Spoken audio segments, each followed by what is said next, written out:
are not tripping, I'm about to give you the tea, the red flags, the full scope of whether or not you're in a toxic friendship. Let's go. Disclaimer before I dive into this.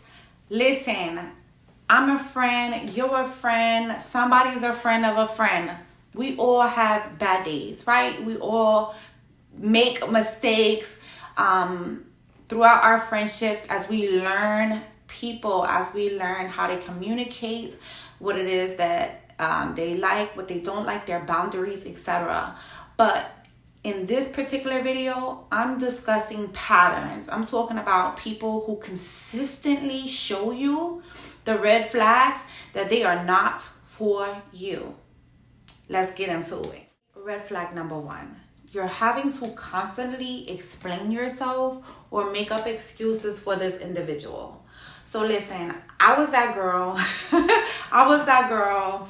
In this particular situation, or red flag number 1, years ago, like I couldn't hold my liquor. Sometimes I would go out and I would fight, or I would just be too drunk. I couldn't walk. So now I'm ruining the night out because I'm drunk. I don't know how to control myself. If I'm pissed off, you're gonna know, because I had no control over my temper. I was very angry, and it puts a toll on your friends when they have to show up to be your mother. Maybe at some point you felt entitled to make up an excuse or some type of justification for this person's actions because you know about their childhood trauma. But at the end of the day, guys, we all have our own story, and let's be honest, as an adult, we have to take the steps to get the help and the healing that we need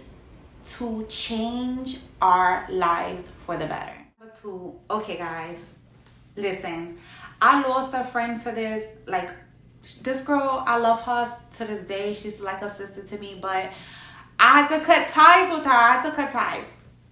Let me tell you, when you're in a one-sided relationship, number 2, number 3, most of the time when you're in a one-sided relationship, this person is hard to be found. Like, it's almost like you got ghosted. Let me give you an example. I have the girl. Every time I would reach out to her, it's like 9 to 9.5 times out of 10, I couldn't get in touch with her.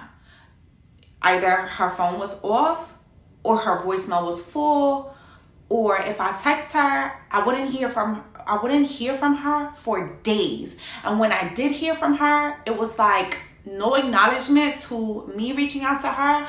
Most of the time when I heard from her, she's in some type of crisis. You're telling me about some type of drama, and you need my support. You need that ear, a shoulder to lean on, etc., etc. And I show up. But when it's my time, where it is crickets, right?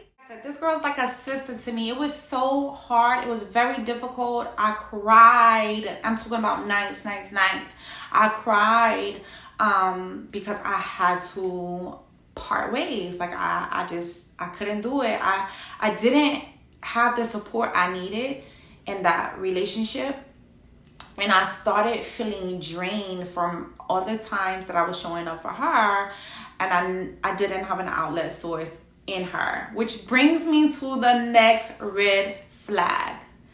Pay attention to your feelings after you have visited or talked to a friend. If you're feeling emotionally drained or in distress, or just feel like, I'm overwhelmed. I'm talking about on a regular basis, not every now and again, but on a regular basis. This relationship is just not serving you. It's not serving you at all. Like, first of all, before we kick this person to the side, let's think about how long this has been going on, how long you have been feeling like you're suffering every time you leave her house, or every time you get off the phone and you notice your energy is depleted. That's a toxic friendship. Next red flag, they make you feel guilty. Like, this friend, she's gonna guilt you to do things because you're changing and she's still on the same thing, and you guys don't really realize it because you still connect in certain ways. But now you start to notice, like, hey, when you're changing your lifestyle, she still wants the club, or she still wants to drink and put herself in questionable environments.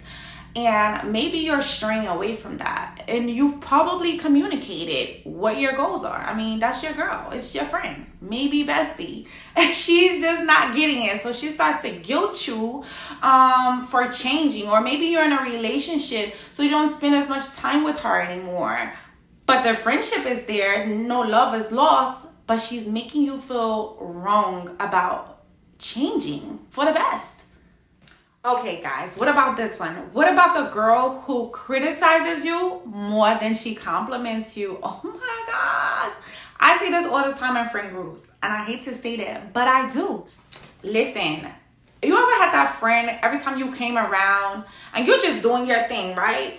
And every time you came around, it's like, why you so dressed up? She got a face and everything, like what you doing is bothering her. Like you're stepping on her toes. Or it's like she picks apart everything you do. And it could be some days where you know you're fly. Like you purposely took time. You were intentional with your look today. You feeling yourself, whatever. You should get that support from your girls. And you come around and she's like, she tight with it. Like she doesn't want to compliment you. Red flag, girl. Red flag. And before I get off of the criticizer, let me tell you, this person will become your competition. Not really, but she's in competition with you. Like she's competing with you and you don't even know. That's a dangerous situation. Back up. Somebody's heart is not right. All right, guys, I gotta run and cook dinner, but I want to come back with a part 2 because I'm not done. It's a couple more red flags I need to run across or run by you, just to let you know that it's time to ease your hand out that lion's mouth. It's time to create some distance. All right, until next time.